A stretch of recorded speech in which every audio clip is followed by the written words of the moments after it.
advisors, executive board members, delegates to the 58th Convention.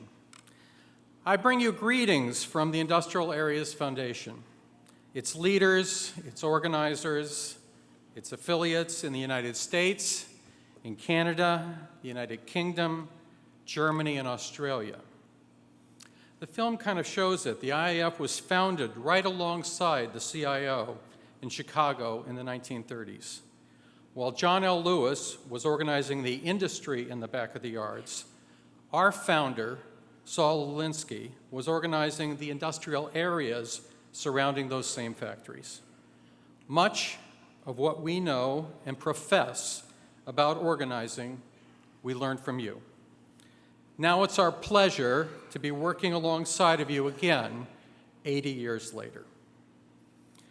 A few years ago, my parents passed away. My brothers and I found ourselves sorting through my mom and dad's possessions in the house we had called home for 50 years. We set up 3 tables, one for family heirlooms, one for valuable items nobody really wanted. We were giving it to the lady who was going to do the estate sale. And a third table for things to just throw out.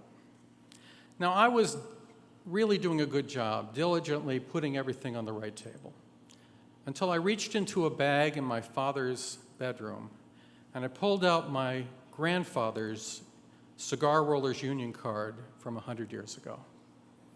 I looked around, I stuck that one in my pocket. That was mine. It was mine because for the last 37 years, I've been working for unions or working alongside unions in the IAF. Now think about that era. It has not been a good one for the American labor movement. I began my work as a union organizer shortly before Ronald Reagan busted PATCO, the air traffic controllers. The symbolism was lost on no one. It was open season on the American labor movement. If the President of the United States could do it, then certainly it was not immoral to hire union-busting attorneys and consultants to break up the union organizing efforts in the small sewing plants where I was organizing in Alabama and Mississippi. Besides, breaking the existing law carried little or no penalty. Meanwhile, labor's so-called friends in Congress were not going to help. Efforts to strengthen the Wagner Act, that's the act in America that provided for organized labor to have fair elections. In 1978, efforts to strengthen that, when the Democrats held a strong majority in both the House and the Senate, had failed. So began years, really decades, of playing defense. We all know what playing defense means. It means depending too much on the grievance system. It means extending contracts because you're afraid of what a new one might look like. It means watching while employers try to bait you into a strike they know and you know you can't win. It means feeling powerless as bosses contract out work to greedy corporations who lower their costs on the back of your members. An entire generation of union leadership, my age, has been forced to play defense. But now, standing before the 58th Convention of the Amalgamated Transit Union, I'm here to tell you that this is the time to start playing offense.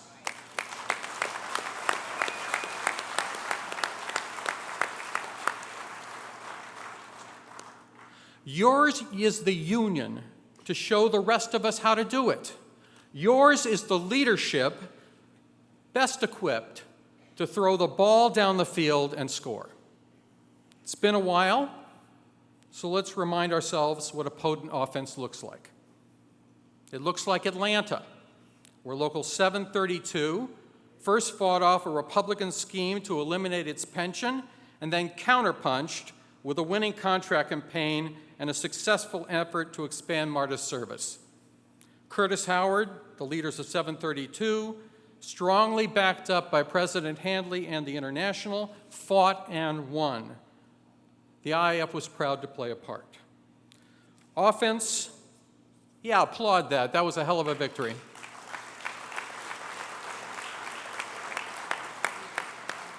Offense looks like the regional campaign of Local 689, 1300, and 1764, where privatized circulator drivers, with the help of IAF church leaders, fought and won living wages. Jackie Jeter, David McClure, the International, and the new emerging 1764 leaders are continuing that work and are reimagining an entire regional transportation system. Offense looks like a greatly expanded, well-funded, broadly supported transportation system that connects Baltimore to D.C., Maryland suburbs to Virginia suburbs, and that employs thousands of additional union workers. Offense looks like Minnesota. Offense looks like Minnesota, where the Professional State Workers Union, MAPE, has just won paid parental leave for 6 weeks for all state employees. Campaigns like that make our labor movement relevant to a new generation of millennial workers. Offense looks like Vancouver, where Local 1724 helped create and join the IAF affiliate Metro Vancouver Alliance. Then ATU Local 1724 did a really smart thing. They sponsored the membership of a Riders with Disability Alliance, and they joined the Metro Vancouver Alliance as well. That's plain smart.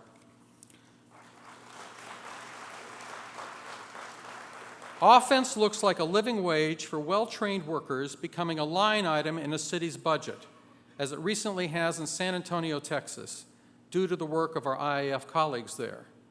The IAF rediscovered the living wage in Baltimore in 1994, in New York City, as President Hanley mentioned, in 1996, and then around the nation afterward.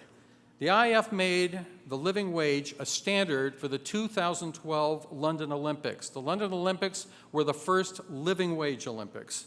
I was proud to be a part of those efforts and was excited to be playing offense, thrilled to see our opponents reacting, giving ground, and losing.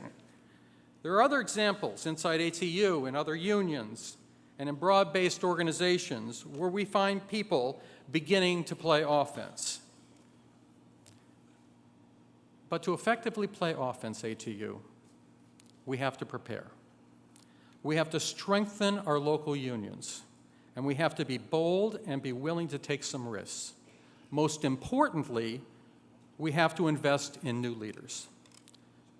When your union, when the ATU, bought the old George Meany Center and refurbished it into the Tommy Douglas Center, you sent a strong message to your union members and the entire labor movement. ATU, you said that the training of leaders was a top priority. And training leaders is one of the key elements, maybe the key element, you'll need to begin playing more offense. But before you train leaders, you got to find them. And to find them, there's no substitute for getting out of our offices and spending more time in the workplace, in the break room, in the bus yards, on the shop floors. You have to meet people not just when they have a problem or a grievance, but when they're not in crisis, before they're in crisis. Those kinds of meetings we call individual meetings or one-on-ones. And doing one-on-ones, becoming full-time and relentless talent scouts, must become habit in the ATU. Now here's the tricky part. Many union leaders I meet are reluctant to recruit. They fear that they're recruiting their future political rivals. They don't want to do it. And I don't have an easy answer to that fear.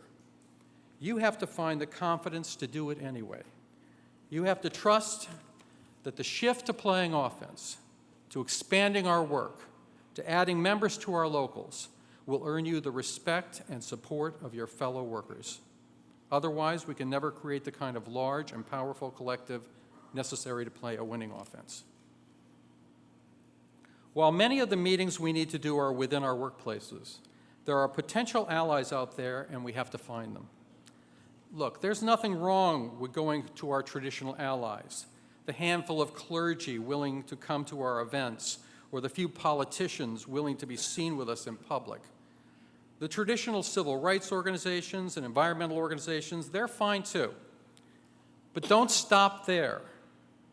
We can find new allies, but we have to actively look for them, and not just when we're in trouble.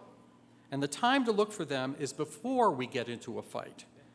That means asking your members where they worship. It means calling on pastors who are not among the handful of activists found in most cities. It means being honestly interested in them, in their ministries, in their issues. Sometimes the institutions that we have to ally with don't even exist, and we have to organize them. That's certainly true with the riders in our system. If there's no strong rider organization in your town, it's probably your job to build it. The same is true for business leaders in our cities. Many of them are starting to realize that improved public transportation is good for business. Just as we're pressed by privatization and automation in the labor movement, they're pressed by an online marketing threat that means fewer people are going to their malls and their shopping strips. We've not traditionally had a relationship with many business leaders. We stereotype them as they stereotype us. In Atlanta, financial planners who handled Local 732's pension were key to saving it. They had a relationship with Republicans in Georgia that we didn't have, and it was in their interest to leverage those relationships on our behalf. As we speak, many businesses in Atlanta are supporting a ballot question that will expand MARTA and increase the membership in Local 732. Look, playing offense means designing new plays with new players that catch our opponents off guard. Once we've trained leaders, formed a clear picture of who our allies are and who our enemies are, we have to get into action. And our action has to take new forms. My colleague Mike Geekin, in his book Going Public, describes most of what passes for action as really reenactment. We tend to repeat the same rallies, repeat the same slogans, preach to the same choir. Our actions have to begin to look different. We have to have real targets, engage real politicians in new ways, and make our demands on people who actually can say yes or no to us. I'm 63 years old. God willing, I hope to carry on the struggle with you for a while longer. But ATU, I'm really just tired of playing defense. And I want to play offense. And I want to do it with you in the ATU.